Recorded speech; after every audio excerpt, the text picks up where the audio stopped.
Salam əziz 5-cilər. Artıq sizlə 5-ci mövzudayıq. Heç də kitabı vərəqləyəndə qorxmayın ki, səhifələr çoxdur, mövzu genişdir. Bu mövzu sizə 3 dərslə tədris olunacaq.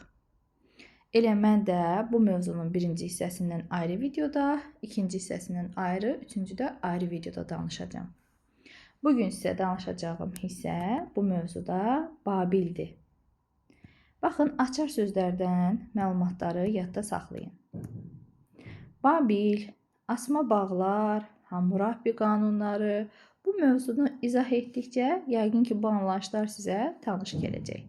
Keçək mövzunun izahına. Babil. Babil qədim dünyanın ən böyük şəhərlərindən biri olmuşdu. O, Fərat çayı sahilində qədim Şumer şəhər dövlətlərinin birinin yerində yaranmışdı. Mən tez fikirləşirəm.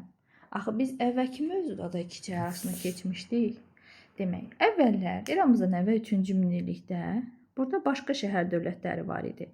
Ur, Uruk, Kiş, Eredu və s. İndi dövr dəyişib. İndi biz eramızdan əvvəl 2-ci minilliyi öyrənirik. 2-ci minillikdə isə iki çay arasının qüdrətli dövlətləri, biri Babil, digəri isə Aşşurdur. Babil şəhəri qədim Şumer şəhərlərinin birində yerləşir. Bu şəhər Şumer dilində Kadingir, yəni Tanrının qapısı deməkdir.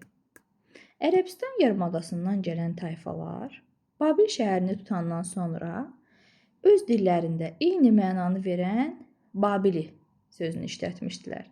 Elə Babili də Tanrının qapısı deməkdir. Babil şəhəri mühüm ticarət yollarının üzərində yerləşirdi. Eramızın əvvəl 2-ci minilliyin əvvəllərindən iki çay arası şəhər dövlətləri arasında ticarət əlaqələri gücləndi. Yəni, bu iki dövləti nəzərdə tuturam. Bu, Babil şəhərinin mühüm ticarət mərkəzinə çevrilməsinə səbəb oldu. Tacirlər Kiçik Asiya, Aralıq dəniz sahilləri, İran körfəzi əraziləri ilə ticarət əlaqələri yaradırdılar. Baxın, Aralıq dənizinin sahilləri. Bu da İran körfəzi. Hələ eramızdan əvvəl 3-cü minillikdə Şumer şəhərləri bu körfəz vasitəsilə Hindistanla mal mübadiləsi edirdilər. Buradan başqa ölkələrə sənətkarlıq məhsulları, qiymətli qablar, bəzək əşyaları və s. aparılırdı. 2-ci minilliyin əvvəllərində Babil şəhər dövləti meydana gəldi. Babil dövlətinin ən qüdrətli çağları hökmdar Hammurapinin hakimiyyəti dövrünə təsadüf edir. Hammurapi bütün iki çay arasını Babilin hakimiyyəti altında birləşdirdi. Ölkəni birləşdirəndən sonra isə geniş abadlıq işlərinə başladı. Hammurapi bacarıqlı rəhbər və təşkilatçı idi. O, bütün sahələrə nəzarət edirdi. Əkinçilik, maldarlıq, kanalların, yolların çəkilməsi, ticarət, sənətkarlıq, hər şeylə şəxsən özü maraqlanırdı. Nəticədə Mesopotamiya yenidən Asiyanın inkişaf etmiş regionuna, Babil isə onun mərkəzinə çevrildi. Hammurapi bütün ölkə üçün vahid qanunlar yaratdı. O, Şumer şəhərlərində olan köhnə qanunları daha da təkmilləşdirib, yeni qanun külliyyatı tərtib etmişdi. Hammurapinin qanunları qara bazalt daş üzərində həkk olunmuşdu, Ur şəhərindən tapılıb, mixi yazı ilə yazılıb, 282 maddədən ibarətdir. Baxın, bizim qanunlarımız hansı mühüm sənəddə əks olunub? Konstitusiyada, hansı ki 158 maddə, 12 fəsil, 5 bölmədən ibarətdir. Bizim konstitusiyamız. Amma tarixdə qanunçuluğun əsasını qoyan isə məşhur Babil hökmdarı Hammurapidir. Bu da həmən qara bazalt daş. Qanunlar cəmiyyət həyatının bir çox sahələrini əhatə edirdi.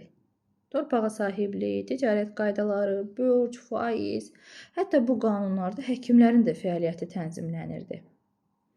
Qanunlar lakin insanlar arasına fərq qoyurdu.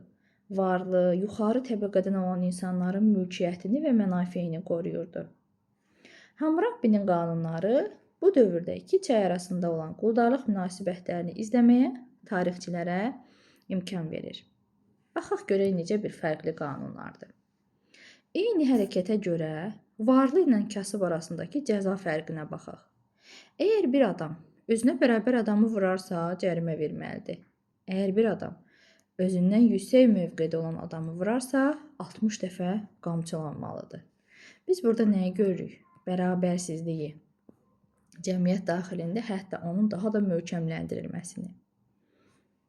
Qanunlardan aydın olur ki, borcunu qaytara bilməyən insanlar da qula çevrilirdilər. Borca görə köləlik 3 il çəkirdi. Qulun övladları da qul olurdu. Valideynlərindən biri azad insan olarsa, övladı da azad olurdu.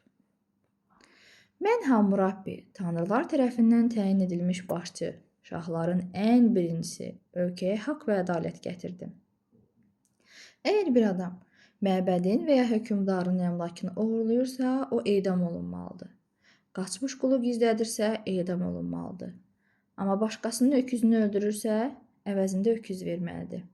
Əgər təbib, yəni həkim, xəstənin gözündəki pərdəni kəsib götürərsə, ona müəyyən olunmuş miqdarda gümüş verilməlidir. Baxın, həkimin mənafeyini müdafiə edir burada. Əgər təbib xəstənin gözünü müalicə edərkən göz kör olarsa, təbibin əli kəsilməlidir. Baxın, ona görə deyirik ki, Hammurapi hər sahəyə toxunub bu qanunlarda. Hammurapinin hakimiyyətindən sonra Babil dövləti zəiflədi. Şəhər bir neçə dəfə düşmənlər tərəfindən ələ keçirilib qarət olundu. Eramızdan əvvəl 2-ci minilliyin sonlarında Babil 2 çevrəsinin digər güclü dövləti olan Aşura tabe edildi. Baxın, 2-ci minilliyin əvvəllərində yaranıb, sonlarında isə zəifləyib Aşura tabe edilib. Lakin Babilin ikinci yüksəlişi baş verir. Eramızdan əvvəl 7-ci yüzillikdə. Bu dövrdə Babil yenidən güclənir.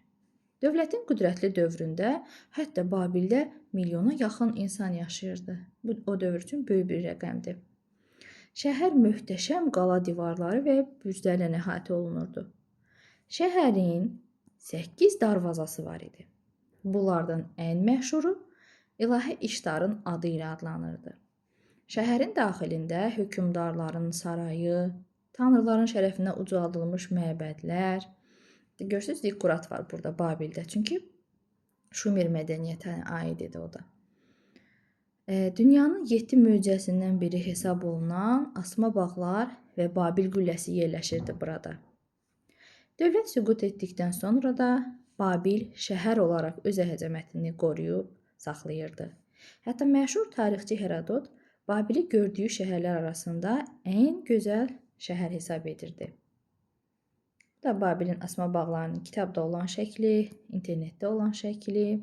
Təbii ki, bu şəhər hal-hazırda yoxdur. Sadəcə olaraq mənbələrdən əldə etdiyimiz məlumatlarla təxmini şəkli çəkilib.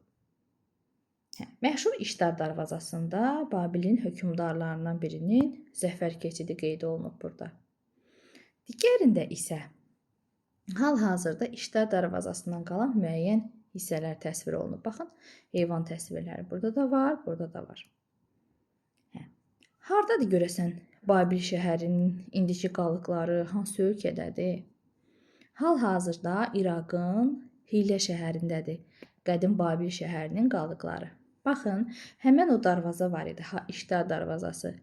Təxmini onun əsasında belə bir darvaza düzəldilib, hal-hazırda İraqda. Ümumiyyətlə, iki çay arasından qiymətli mənbələri əsasən Avropa muzeylərindədir. Berlində daha çoxdur, hətta Babilin, Aşurun maddi mənbələri. Bu da darvazanın başqa bir formasıdır, başqa ərazidəki bir formasıdır. Bu isə arxeoloqların həmən o darvazadan tapdığı müəyyən bir hissə. Bu artıq real şəkildir. Babil qülləsi haqqında məlumat. Kitabda olan şəklini görürsünüz. Bu da internetdəki başqa bir şəklidir. Rəvayətə görə dünyanı su basdıqdan sonra insanlar hamısı bir dildə danışırdı. Bir gün insanlar tanrıların yanına qalxa bilmək üçün hündür bina tikmək fikrinə düşürlər.